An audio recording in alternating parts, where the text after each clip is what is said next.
What are you doing? I'll tell you what you're doing. You're listening to the Elder Scrolls Lorecast. Either you are, or I'll be skipping rope with your entrails. Ta-ta. This is the Elder Scrolls Lorecast, your source for lore and so much more. Adventurers, welcome back to the Elder Scrolls Lorecast. This is Tom and Lotus, as usual, and today we are diving into yet another creation story because, yes, that is actually the way that Elder Scrolls works. There isn't just one version of the way creation works because everybody comes from different perspectives and different cultures, just like in the real world. Crazy how that works. And today we're digging into the Argonian, or digging into is probably more for Dwemer because they're usually underground. Nice. So maybe we're growing into this new one? I mean, you would dig a hole to put a tree. Ooh, if you we're wanted planting. to replant it. Yeah. We're planting some seeds. Now, those seeds were planted very long ago.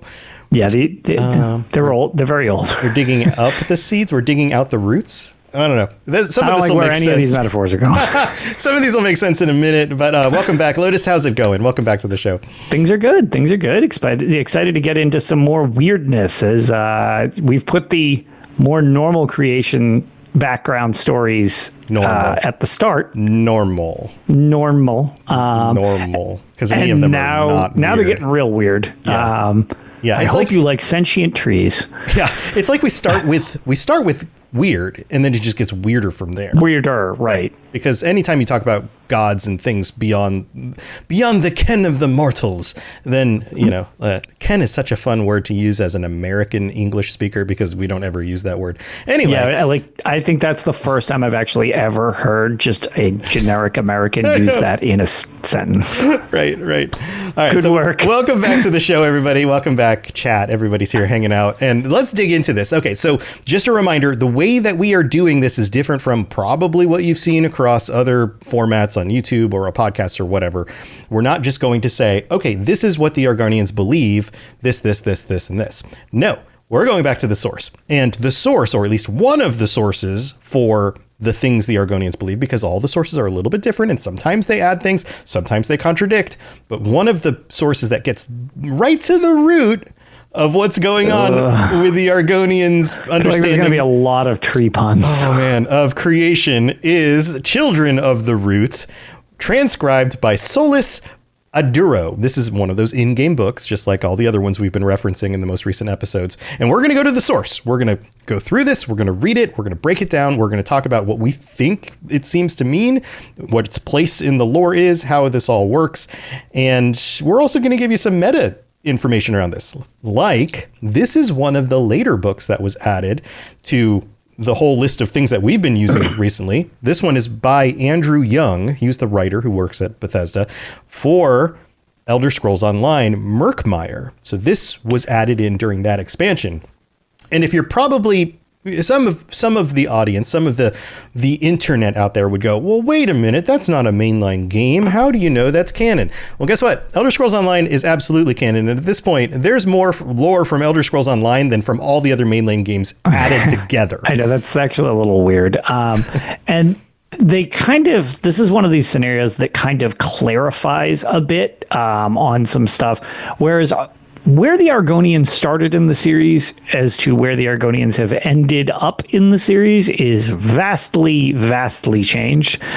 Even if you don't want to get into the Elder Scrolls Onlines and, some of the spin-off things, just in general, looking all the way back to the Elder Scrolls 1 Arena, you had Lizard Mans. And now we have a fully designed culture with like a background and like a religious structure and all this stuff. So this is definitely one of the races that I think is pretty unique and really, really strange in a lot of ways that I think makes them very cool. Right. And to kind of fill in the gaps here, you might be asking the question, why aren't you pulling one of the books from one of the original game, one of the mainline games, and using that instead of a more recent entry like Murkmire from Elder Scrolls Online, which is still a number of years old at this point.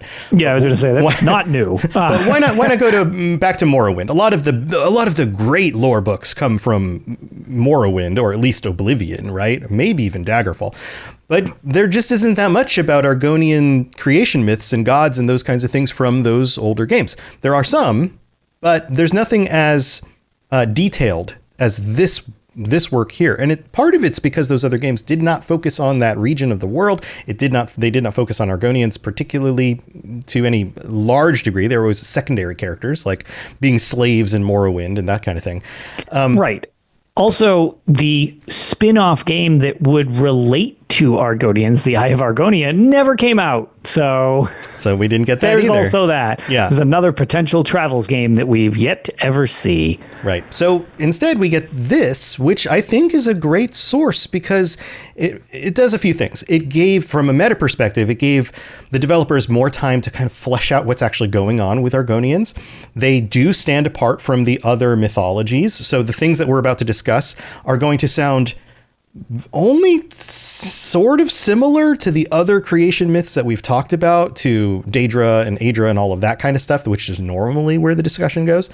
But it's also interesting because it was specifically written for a section of the world where you actually dive into these cultures and you actually go visit this place where they live in ESO. And so you get more of those details and everything kind of feels more cohesive and intentional rather than trying to stitch little details together from old games. So right. That's why we're going with this. And as with this and other topics that we've done recently, we'll probably be revisiting this and some of the other side works and things like that in the future. So stay tuned for that. But here, let's get into it. Children of the Root, transcribed by Solus Aduro, an Argonian creation myth from the Adzi Costleal tribe. That's important. So first of all, this isn't an Argonian creation myth, but it's also from the perspective of this one tribe as transcribed through Solus Aduro. Solus Aduro, I don't have a whole lot of information on other than the fact that he wrote a number of other books, including The Accord with Those Sunblessed, Lost Tales of the Famed Explorer, 1, 2, 3, 4, 5, and 6, The Call Beyond, The Last Wish of the Sunblessed, and The Way of the Shadow, and is clearly not an Argonian. So this, I was about to say, and in case it was lost on anyone, not an Argonian name. Not an Argonian name. So this is from a specific Argonian tribe, transcribed through somebody else to us in the game world, to us outside of the game world. So multiple layers of abstraction here. Just keep that in mind. But here, let's get into it. We're going to read through the whole thing, and Lotus is going to comment as we go, and we'll kind of discuss things. So here we go. Note. It starts with a note. Collected by researcher Solus Aduro from an oral tradition of the Adzi Costleal tribe and not otherwise attested. So not only is this from a tribe, but it's from an oral tradition. This is not a story that was written down by them. So that means oral traditions constantly change. They're always in flux. That's the way it works in the real world. Also, I mean, not that they're not without value, but it's, as we know, eyewitness accounts and stuff like that, not the most reliable. So when you start playing games of telephone with historical situations, let's say, some of their accuracy is going to get skewed for dramatic effect, let's just say. Right. Anytime you hear oral tradition and the understanding of ancient texts, basically what that means is before it got written down in that version of the text, they played telephone through history. So not only everyone that goes back through, but even the individual storytellers over their lifetimes would have shifted the details. So imagine playing telephone for hundreds or thousands of years. Some of those details are going to remain, but a lot of them are going to get really, really weird really quick. So just keep that in mind. But here, let's get into it officially at this point. There was first only Atak, A-T-A-K, the Great Root. So it starts not even with a plant, just the root of a plant, a great root. It knew of nothing but itself, so it decided to be everything. It grew and grew, trying to fill the nothing with itself. As it grew, it formed new roots, and these roots took names, and they wanted space of their own to grow. This immediately sounds very similar to some of the other myths we talked about. So we've got Anu and Padme, and this idea of like Anu and Padme and this conflict tension between them, and then the two of them come together in some of these other myths, and then because they come together, they're filling, in the case of this, it's like a great root filling the space. There's a void beyond both of those things that we've discussed in some of the other mythologies, and in this case, it's just a great root right now. We don't have an antithesis to that, but it fills the space, and then it starts creating offspring. Yep. So and this sounds, again, so begins life. So begins life. So this sounds kind of like maybe Aedra or Daedra, or maybe eventually the things that become mortals and those kinds of things. But here, let's keep going. Then Attack learned that there were things other than itself. Weird. They were just like Attack, but went a different way from it. Sometimes you get these lines in these texts that sound very vague, but are poignant. So went a different way from it. In my estimation, that means that they are fundamentally different and function in different ways, even though they are similar to the original thing. Right. Which again kind of ties into a lot of the yin yang, Anu Padme thing we've seen so much, where it's like, well, there's, the light inversion and the dark version. Well, okay, this again seems almost like a dichotomy. Like one is going one way, the other is going another way. This again kind of has this overarching theme that so many of these cultures kind of express through their documents. Right. So we've got like chaos, or I guess order and chaos. Order and chaos, Padme, stasis and change. You have a lot of these dualities, right? Yep. Well, the very next sentence shows that there's a duality here. They saw and made strange new things that did not last except in how it changed them. So whatever this other thing was, it was changing and making changes and creating offspring or offshoots or other roots or however you want to describe that. But those things didn't last, but they did change the original source of those things over time. So that seems like an agent of chaos or change compared to something that is more stable, like Attack itself being a root that grows other roots. Right. Attack continued to grow until something came back from the nothing. Mysterious. It was like a root, but had scales and eyes and a mouth. It told Attack that it was called Kota, and it had been growing too. Not that it had a mouth, or now that it had a mouth, it was hungry. So we have That's a root. Unsettling. Yeah, and then something with scales, eyes, and a mouth. So it sounds very snake-like, very...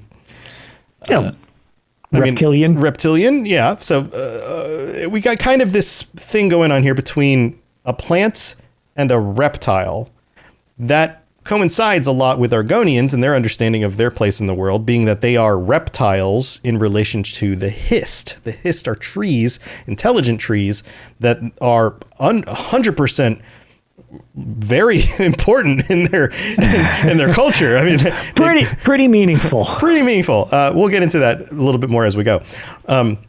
Here, let's move on. Attack named Kota for what it was. Serpent. Okay, so we have a serpent now. It put roots through the serpent's eyes, but Kota was old and strong like the root and had grown fangs while it was away. It bit Attack. They coiled around each other. From their struggle, new things came to be. Attack learned things Kota had learned, including hunger, and so it bit Kota back. They ate and roiled for so long they became one and forgot their conflict. How does this feel like Anu and Padme coming together? Again, it's like this chaotic bond type of thing, which we see, again, very frequently. And even in, I guess you want to get real, like, fourth wall breaking, thinking about the game that it's from, which is kind of a pretty common symbol that most people realize now, and is the Ouroboros that connects to a lot of the Elder Scrolls lore and stuff like that now. And even that symbol is this like chaotic, each alliance is eating each other. That applies to so many things like this with their creation stories, where it's almost like, in the chaotic nature that they're kind of like messing with each other, they also bond and form all these other beings and offspring. Yeah, through the violence, creation happens. It's right. This weird dichotomy. It doesn't sound like the most peaceful way that things are coming together. Right. And in this version, it is way less peaceful because you have these two things that become hungry and they start eating each other. Literally trying to eat each other. Right. Which is in some ways kind of similar yet different to mating.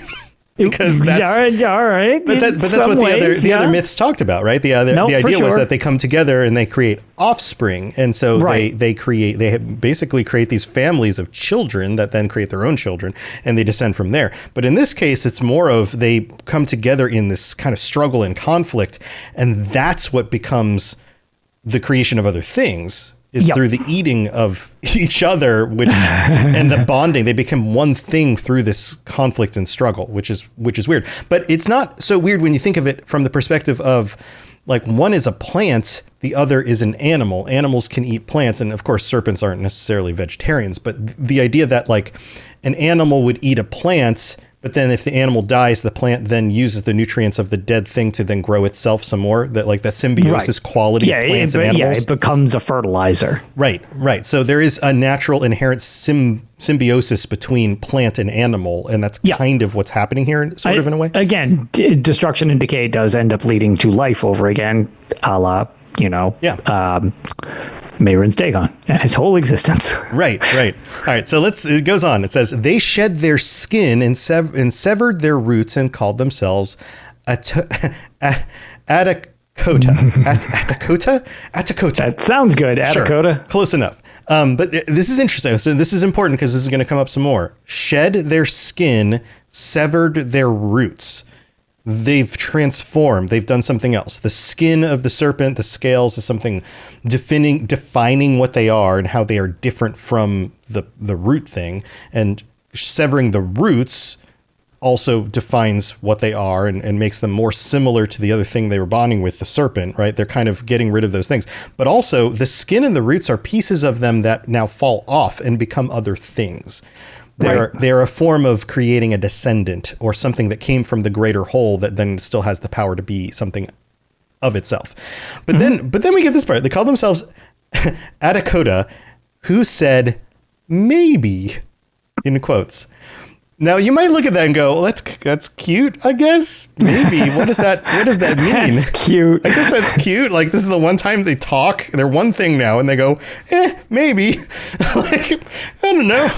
But that's not really what that means. What this is a reference to is the gray maybe of creation, or at least that's my interpretation. No, that would be my thought as well, just because that's a phrase that's so ubiquitous. What the series, it seems a little bit on the nose that they would use maybe when the gray maybe is such a common thing. Right. So I don't want to miss this. The comment from Summit the Dragon in chat says, one thing is that Attak and Kota seem to be genderless. They is used as opposed to the Khajiit lore. It seems like Fatima is described as feminine. What importance could this gender or lack thereof be? Who knows? Maybe that has something to do with the way they see gender in their own society. When it comes to the Khajiit, it seems like the den mother is an important figure in their society. So doing things from the perspective of a female seems important in that case. But in this case, they're without gender. It's as if the genders don't matter in this, or maybe genders haven't even been invented yet. Right. So I think actually that might be a notable point, because that type of thing doesn't really matter as much in Argonian culture, because they can, like, they're a little more gender fluid with stuff, because with the reptilian nature, they seem to be able to shift to a lot of things with the influence of the Hist, which we'll get into, to be what they need to be regardless, whether it's jacked up and attacking Oblivion, whether it's just, right. Finding ways to end up, mating and becoming what they need to do to produce more Argonians, whatever the situation seems to be. Argonians, there's a little bit to Argonians that's really different than the other races in the series. Mm-hmm. So I think that might be worth noting, because I think it's how little it matters is what makes it matter, if that makes sense. Yeah, it is important to note that. That is a good point, Summit, because that is distinctly different from the other cultures who even like the Daedric princes, they all want to put a gender on them, even though they are actually without gender. They just represent themselves how they choose to mortals.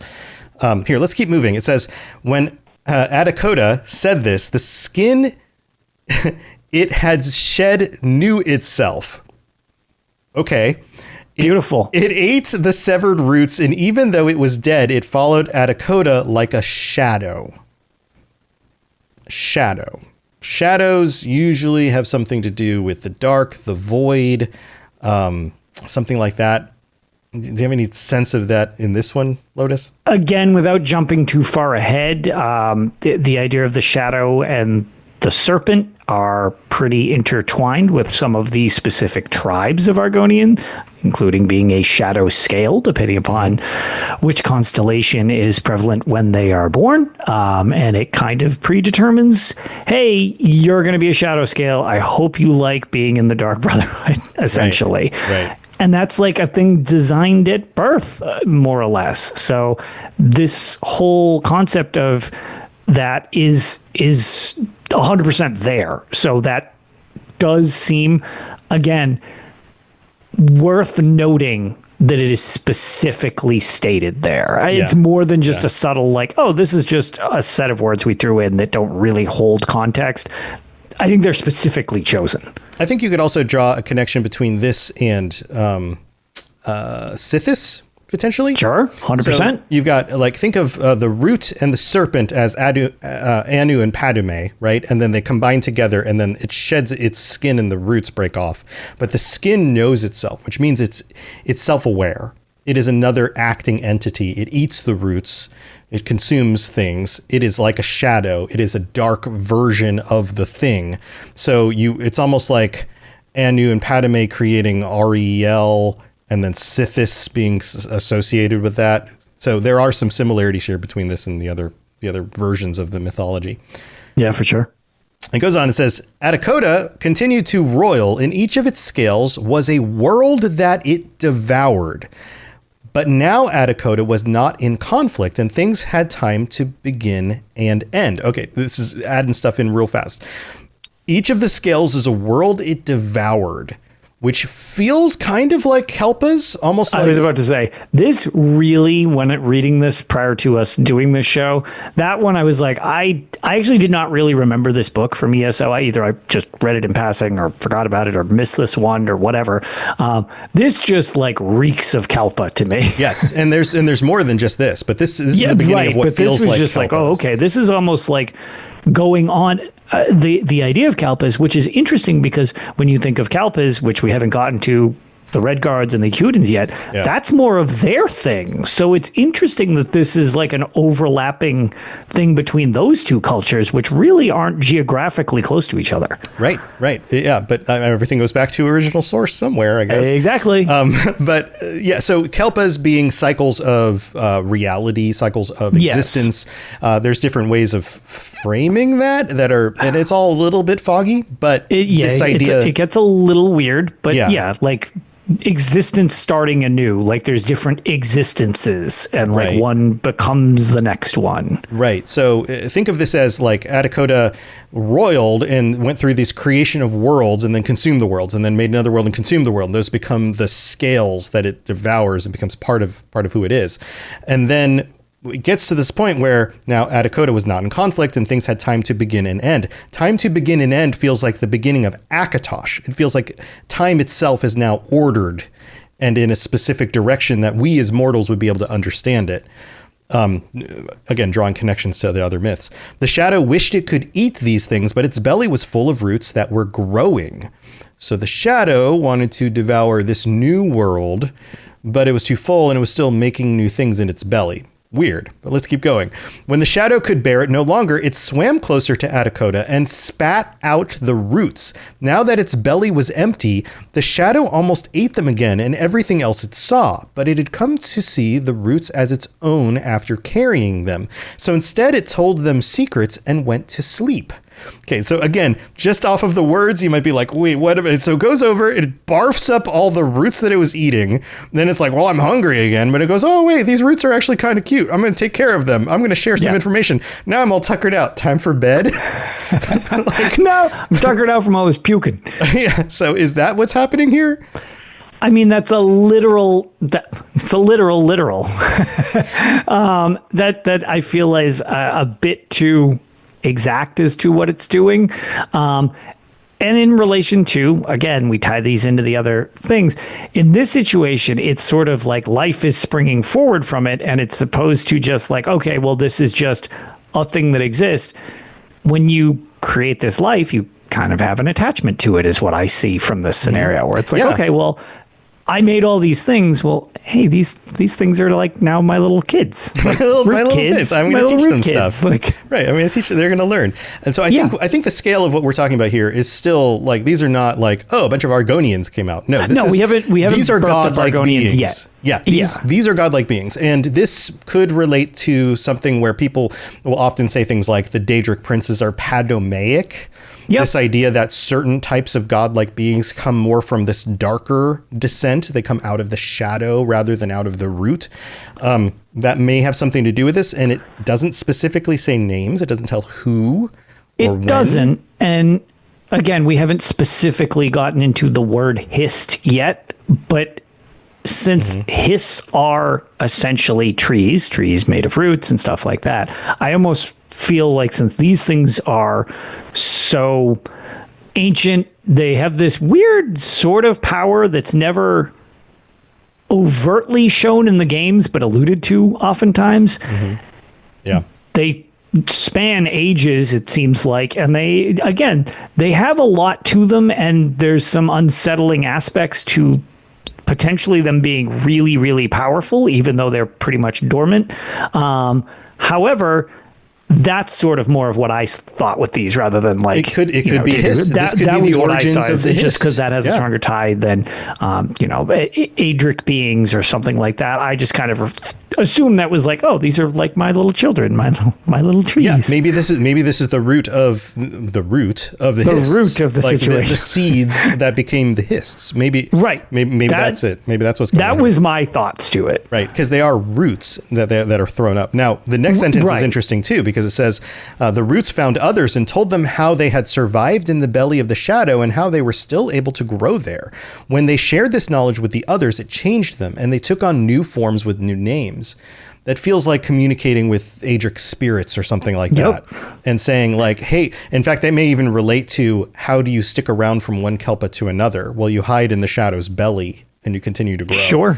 Something and like we that. do know, whether for better or worse, this is, if you think ESO is a tangent, get ready.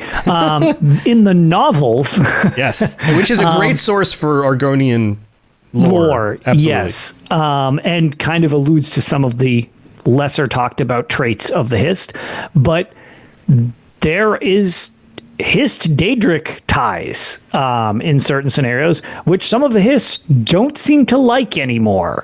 So it wouldn't be out of the realm of possibility for them to remember some stuff of dealing with them and, knowing how to make a connection with things like Daedric princes again. Yeah, I mean, that could be a part of it as well. A lot of this is speculative because we are at a point in the mythology where there really isn't that much else to say or draw these connections to. There's just a lot of speculation and how to understand this. Like the next sentence that says, some of these spirits wanted to keep the names and forms they had chosen, but they had learned them through the shadow, and it was not in all of them, making them temporary. They learned of hunger and conflict, and they learned of fear, change, and called it death. This feels like the beginnings of mortals, or at least I was going to say mortality as a concept. Mortality, the earth bones, the giving of yourself to the point where you don't have anything else to give, and so therefore you expire, you run out of energy. Right, you're not necessarily infinite. Yeah. Summit says Lorcan. I'm not sure that's a direct relation to that specific sentence, but maybe. So to Summit's point, again, sort of the idea, again, Summit, you can correct me if I'm wrong, but like one of the things that I could easily see being kind of tied into Lorcan is this idea of bringing these things forward that then kind of act on their own. Which is something that bothered, a lot of the other beings when Lorcan basically made, men. It's like, they can do their own thing. You're not making men in this scenario, but as a parallel, it's like you're bringing forth these, I will just call them little roots, whatever they actually are, whether they're Hist or not. Yeah. It's like are they not kind of following suit the way they might have been expected? Is it that whole element of free will type of thing? I could see that possibly tying in the same type of way that Lorcan brought that to men. Right. Or just the nature of Nirn being something that's temporary. Temporary and not really predictable in a lot of ways. Yeah. Yeah.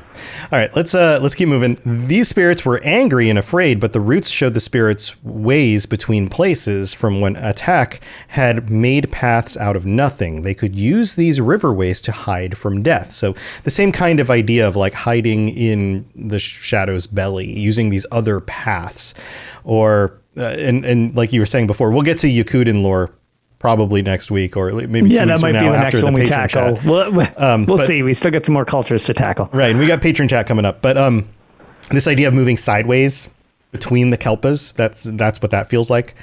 The spirits were content and set about to make things that looked like them and shared in their aspects and loved them. They kept growing until they were as big as Hadakoda, and they forgot it came before them and that it had a shadow that was sleeping. So this is weird. It's like you got this other thing. They make other smaller things. And this feels, again, like mortals that love them and respect them. The spirits kept growing until they were as big as Adakoda. So those spirits become more powerful through this somehow.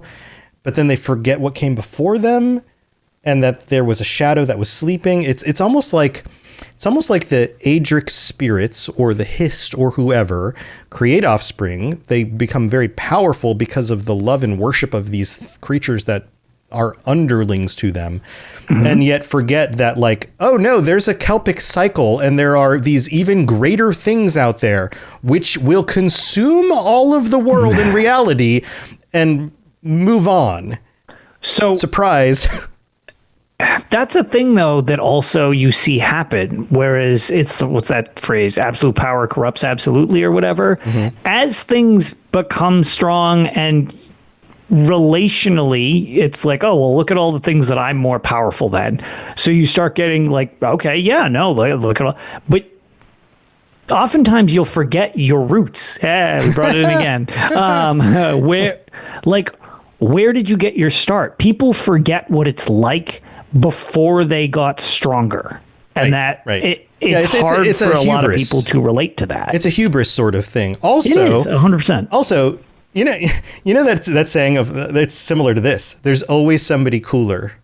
Yes. Right? Like, okay, maybe in a room of like your friends, you're like the cool friend, right? Right. But then you head out to the bar and you're like, okay, that guy at the bar is definitely way cooler than I am. It's like, I'm a huge tool. Right. And then sure. that guy is like, yeah, I'm the coolest guy at the bar. And then all of a sudden a movie star shows up at the bar and everyone's like, well, clearly you're not as cool as freaking Keanu Reeves over there. You know, it's like, okay, there's always, but as long as Keanu Reeves isn't in the room, you're like, well, I'm as cool as it gets. I'm the best one, right? But it's all relational. Right. All right, so let's keep going. In time, the worlds were too big and there was no more room. Again, the spirits went to the roots to ask for more, but the roots had gone to sleep, content with what they had made because it changed so often that it did not need to grow. So the shadow goes to sleep, the roots go to sleep, everybody's chilled. They're like, hey, it's fine. You just keep changing. You don't need to grow. That's just the way reality works, is change, which of course leads to death, which is part of that cycle. So it seems like the roots were happy with that. And now that I said roots multiple times, I'm thinking like the band, The Roots, but that's not who we're talking about. So the Roots are the Argonian creation myth. They didn't know. All right, you know what? They got some sweet albums. I'm down with that. There you go. Did you want to add something else before? No, I was going to say we can just move on after the Roots reference on that one. Right. Okay. So the spirits grew so desperate and hungry that they tore at Adakoda's skin and drank of its blood. They ate until they broke Adakoda, and that Atak remembered growing, and Koda remembered being nothing. There was conflict again, and from the spirits, Atak and Kota learned about death with a capital D. So there was violence, blood, and sap. Few things here. The spirits become all uppity and they start attacking the thing that created them. Dakota, right? But they start consuming it. Notice that they're drinking of its blood. They're taking its fluid, its energy from it because they want more than what they can are supposed to have, right? They become greedy and gluttonous. Yeah. And then that kind of does this thing where like Attack breaks apart and Dakota breaks apart. Attack remembers growing because that was Attack's main quality. Coda remembered being nothing. So now not only is this telling us that Coda wasn't just some other thing that always existed and they just found each other. Coda actually came from nothing. Right. Which seems reasonable to assume, but it does not say that Attack came from nothing. Attack seems to have always been. Right. So those are two they are different in those fundamental ways, which go back to like Anu and Padme. This idea of like chaos and order, something and nothing, that kind of thing. So then the spirits get all uppity still, and Attack and Kota learn about death. There was violence, blood, and sap. I think there's probably something in there about they learn about death as not just I'm consuming a thing and then spitting it back out and creating this Kelpa cycle. Right, more of like an ending to mortality in this situation. Like there's a potential ending. It's like you might have a finite destination here. I also think that maybe this is another clue among these other creation myths that this version of reality is different from the previous Kelpas. You get that sense. I would agree with that. Yeah, it's something that feels hinted. I can't think of specific examples, but it's something that absolutely feels hinted at in the other myths. But even in things like Alduin showing up in Skyrim and suppose his job is freaking to end the world. Yeah, and then he doesn't. Or Mehrunes, and we talk about this all the time. Mehrunes Dagon showing up in Oblivion. His job is to end the world, and he doesn't. Right. Things keep blocking this Kalpa from ending. Right. And it's a weird situation of you, the player, have the agency to prevent the world from ending. Which seems like something that doesn't happen. It seems like it's always a surprise.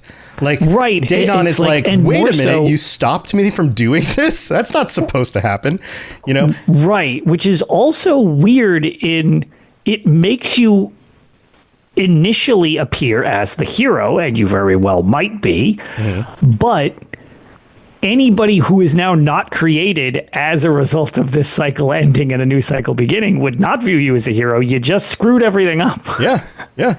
And maybe things just keep getting worse. I mean, that is one of the theories, and I don't want to rabbit trail too much on this. Yeah, no, we should, because we can go off in a lot of directions in this. But now that we've gone, okay, so from the order that things happen in game, we've got ESO, which is in the second era, right? Then you have some of the other games. Then you get to Oblivion. Then you get to Skyrim. And playing Skyrim so much over the last decade and a half, you kind of forget what things were like in Oblivion. And now that Oblivion has already been remastered and it comes out again, everyone plays Oblivion. One of the things that a lot of people have noted online is, hey, wait a minute, the technology in Oblivion seems more advanced than that in Skyrim. Weird, right? Like people are starting to notice these things. It's almost as if technology is going backwards.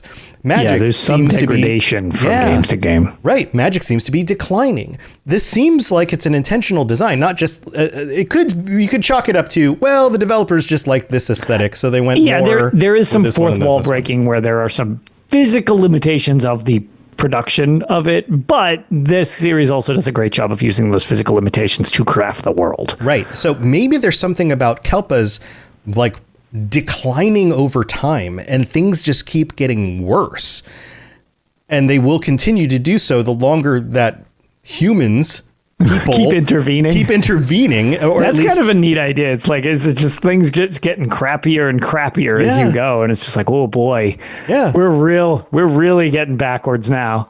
Right. It's weird. And crappier, I mean like the difference between Roman influenced armor and things like that, as opposed to the Nordic, more I don't know, the quality of the buildings, the quality of the armor, that kind of stuff in Skyrim appears to be a technological decline from where things were previously. Sure. And I mean, in the grand scheme of things, we had a race of Dwemer who were making essentially robots. And at this point, we have some people, becoming Magister, then they can cast like Spark. Right. Just really just like the quality seems to be going down. So I can see what you're saying in a lot of ways. Yeah. Maybe that's the thing. Now, who knows? Maybe by the time Elder Scrolls 6 comes out, the aesthetic is completely different again. It's really just about the different areas of the world and the ways that they do things or something like that. Who knows? Maybe that'll completely throw this idea out the window. But I guess we'll find out in a few years whenever it comes out. But here, let's keep moving. In the chaos, the spirits were lost and afraid, so they ate others and themselves. They drank the blood and sap. Blood and sap are interchangeable here because everything's either plant or animal. Right. And they, or at least in the framing of this narrative. And they grew scales and fangs and wings. And these spirits forgot why they had made anything other than to eat it. This sounds like, let's make a bunch of plants and animals, and then we can just farm them. Yeah, we just have everything we need. We're just now self-sufficient. We're making things so that we can continue on. Right, which seems very selfish. It's not like I'm creating children to then teach things and to live their own lives and make their own free decisions. This is more of I'm creating animals and creatures because I need more blood and sap to consume. Right. Those are two very different kinds of things. There were other spirits that still clung to what they were and what they had made. A forest spirit came and saw that the roots loved their children like she loved hers, so she taught them to walk and talk. They told her secrets with new words, and she sang the song back to them.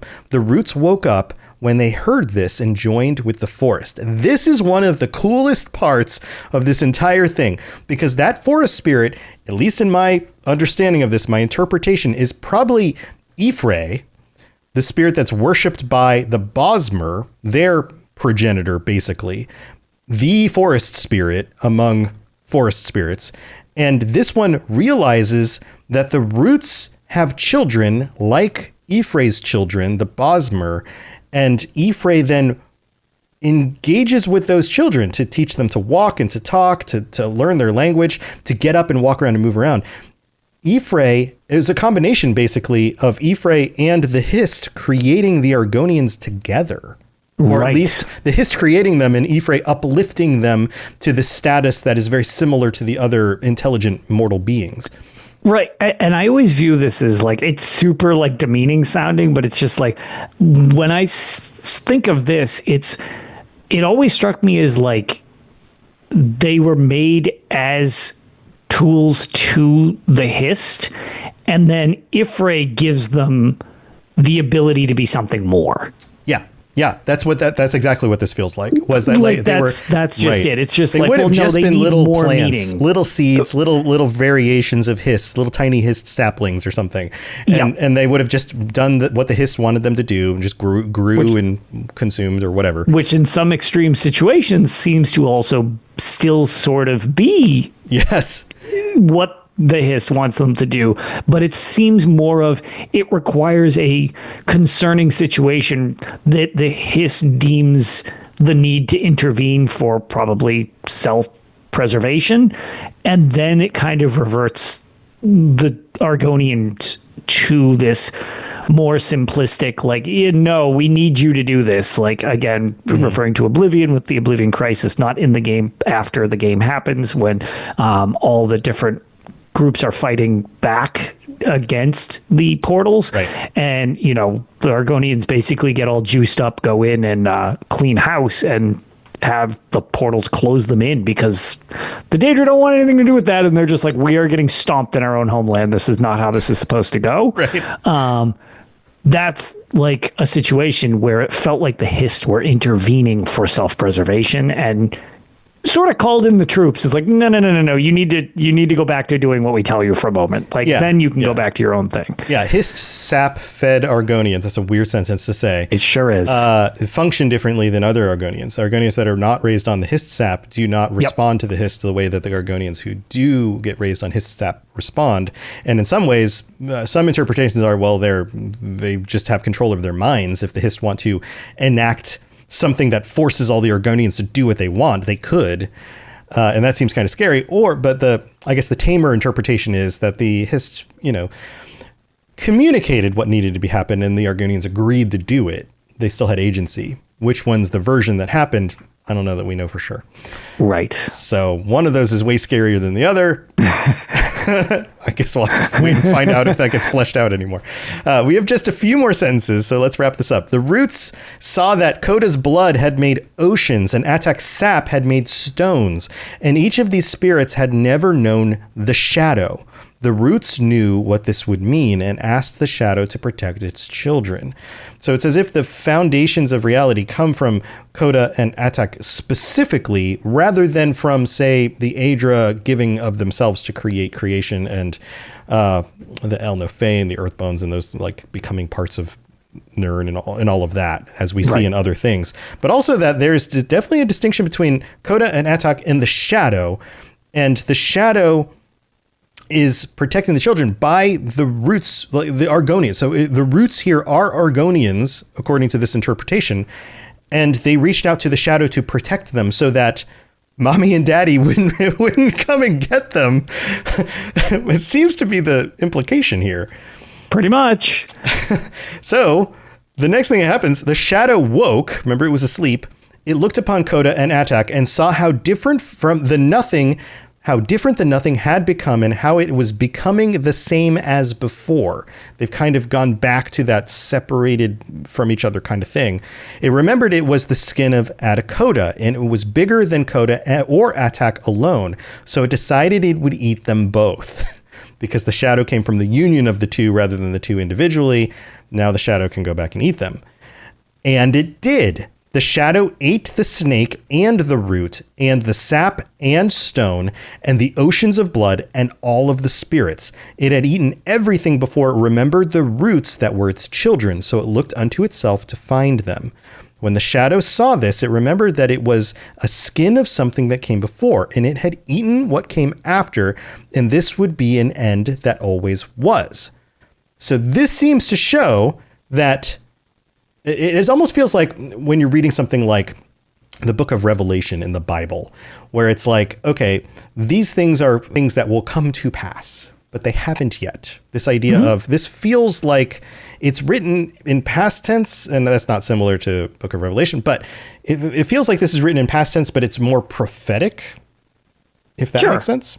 Yeah. Like this is what will happen, or we're in the process of this happening.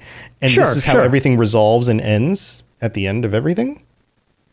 I could see that. And, you know, prophecy isn't totally unheard of in the series, especially when you have like fate as being a potential determining factor to how things play out. So I could see that. Yeah.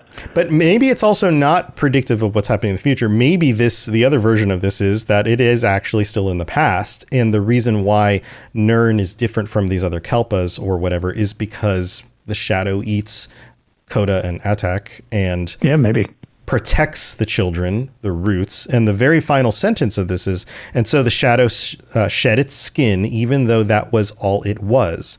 And it fell like a shroud over the roots, promising to keep them safe within its secrets.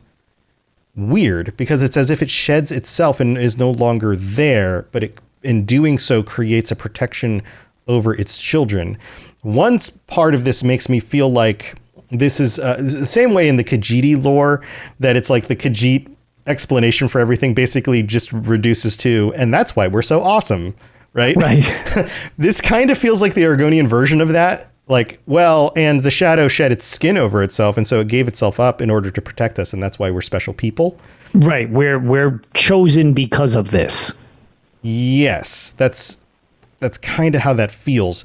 From a metaphysical standpoint, I'm not really sure what this means. I don't have a good grasp of why this is the way it is and is described the way it is, because it doesn't feel like a complete good ending that wraps. It seems like the shadow just kind of eats everything, which means all the other godlike beings that got too big for their britches and Nirn itself and everything.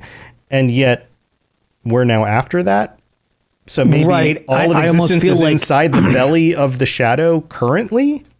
Well, that's just it. To me, at least, and, you know, I'd be curious to see if other people have thoughts on this, but I think the Khajiit analogy is the best one, because I actually think that has a lot of parallels to this, where this is the reason we're special. Like, we're all part of this. This is, you know, where we are now. But because we're still around, it's because we're worth keeping around. So this is sort of like, this is why we This is why we maintain, because, here's the reason we're great type of deal. Because but what about everything else, right?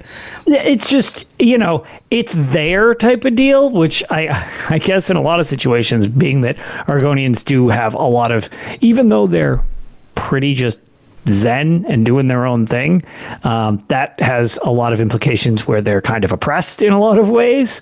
It almost sounds like a way to essentially keep up morale, even if it doesn't necessarily sync along with what's happening. Yeah, I have to wonder. I think there's probably some interpretations here that are missing from this conclusion. I think that there's probably some things that coming at this from a non-Argonian person were kind of missing.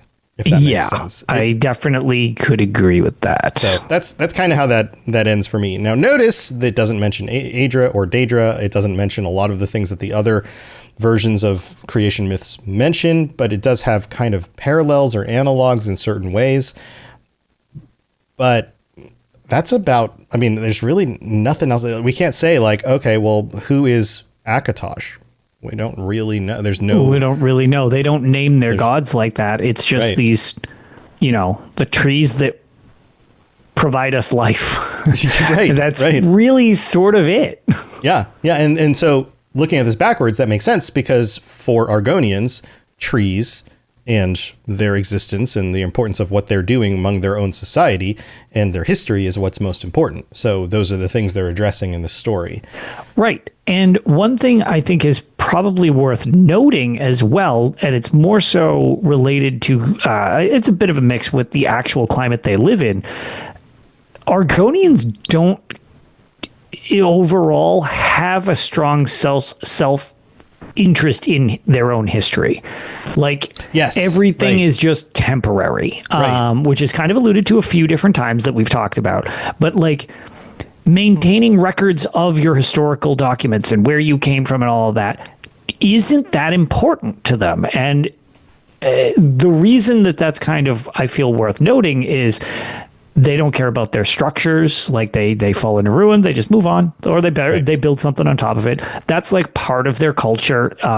It's all very transient. It's all about now. It is. And it's about relations and not the past. It's correct. About what's happening now. Yeah. Yeah. And that's a little more unique to them for the sole reason of where they live has a real hard time allowing permanence, because Black Marsh is it's a swampy, it's super humid. All of these things cause, breakdown of stuff, and things sink into the marshes and the bogs and stuff like that. So it's hard to make anything made to last, essentially. Yeah. So that became part of their culture. So the fact that this sort of drifts off at the end, and it's just and that's where we are now, almost aligns with that thought process that they have throughout the series and stuff like that, where it's kind of just we're just here. We're here in the now. Now is what matters, whatever. Yeah, we are the special people of the Hist, and the shadow protects us, and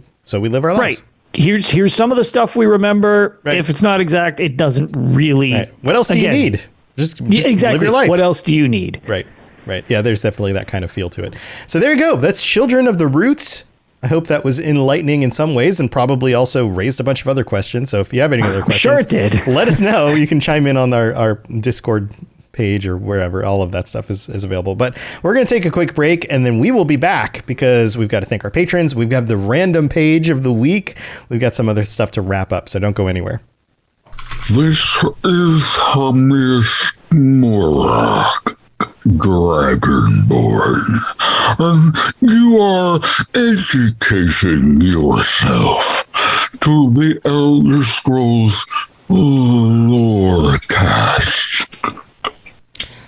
So, Lotus, we have a brand new patron who's also a Daedric Prince, who's going to get shout-outs every week along with our other Daedric Princes. So, for their first shout-out, simply because they signed up, because everyone gets a shout-out when they signed up, Baron Von Gingy Love the name. And also thank you. Thank you so much. Welcome to the Patreon. Thank you for your support. Also, I have to shout out our Daedric princes, including Baron Von Gingy, who I will get to say over and over. I'm very excited about this. Blinding Vision, Hirsine, Kirasi, Mothman, and Peter R. Thank you so much. You are the group that gets the shout outs every week. But of course, thank you to all 183 of our current patrons. Wow. That's insane. Thank you. Thank you all. Holy oof. That is very humbling. Thank you, everybody. Yeah. Thanks for keeping the show going. You guys are the best. Yeah. We couldn't do it without you. I really appreciate that. Yeah. And also, if you want to help us out in other ways, you can leave a 5-star review on Apple Podcasts. If I can see it here in the US, I'll read it out on a future episode. We don't have any new ones this week, but that means if you leave one this week, we'll probably see it next week. Also, speaking of Patreon, patreon.com/Elder Scrolls Lorecast. That's where you go check out all the stuff. You get ad-free episodes. You get let's see what else. There's stickers and t-shirts. You can join us for our patron chats. Our patron chat is coming up next week on the 26th.